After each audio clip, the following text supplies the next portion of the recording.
vamos a determinar los signos de las funciones trigonométricas de ángulos en los cuatro cuadrantes.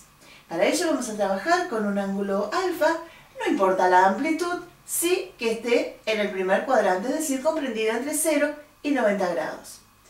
Al vértice de ese ángulo lo hemos hecho coincidir con el centro de la circunferencia trigonométrica. Circunferencia trigonométrica es aquella cuyo radio consideramos como la unidad de medida, es decir, el radio de la circunferencia vale 1. Además, hemos incluido a los ejes cartesianos. Esos ejes se cortan en un punto y precisamente ese punto donde se cortan los ejes lo hemos hecho coincidir con el vértice del ángulo.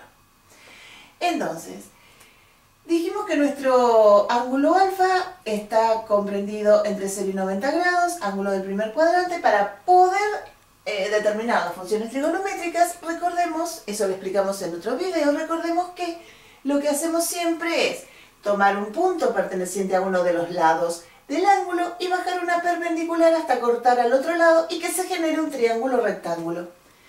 Como en este caso estamos trabajando con la circunferencia trigonométrica, lo que hacemos es tomar el punto de corte de este lado del ángulo con la circunferencia y a partir de ese punto vamos a bajar una perpendicular que corte al otro lado, de manera que se nos ha formado el triángulo rectángulo. Acá tenemos el ángulo recto y como en todo triángulo rectángulo tenemos dos catetos que son precisamente los lados que forman el ángulo recto y la hipotenusa.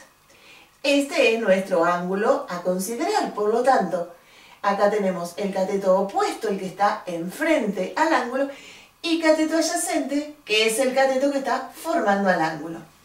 Pero en lugar de llamarle cateto opuesto, que está bien, y cateto adyacente, vamos a llamar y vamos a llamar X, precisamente porque estamos trabajando con los ejes cartesianos, por su relación con el eje y X por su relación con el eje de las abscisas, el eje X. Y como queremos determinar los signos de las funciones trigonométricas, a ver, nosotros sabemos que con los ejes cartesianos, a partir de 0 hacia arriba, tenemos el semieje Y positivo. De 0 hacia abajo tenemos Y negativo, hacia la derecha tenemos X positivo y X negativo hacia la izquierda. Entonces, en el primer cuadrante, X es positivo, Y es positivo. Y la hipotenusa, que es el radio de la circunferencia, siempre es más. A ver, anotemos. En el primer cuadrante, la Y es positiva, la X es positiva y la hipotenusa o radio de la circunferencia siempre se considera positivo.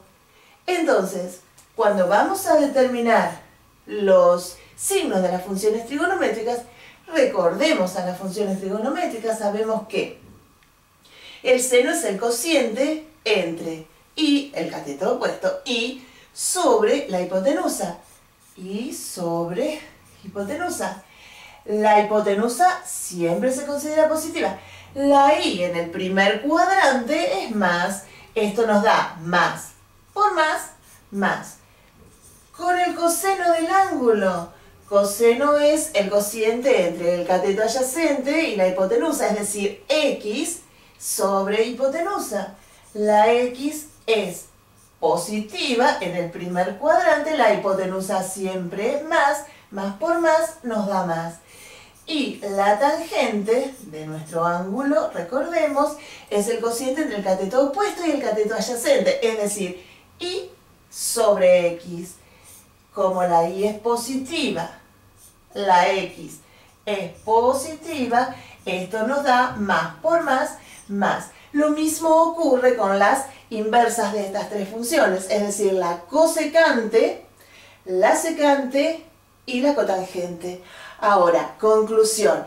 En el primer cuadrante, la Y es positiva, la X es positiva, la hipotenusa es positiva, por lo tanto, todas las funciones trigonométricas de un ángulo del primer cuadrante son positivas.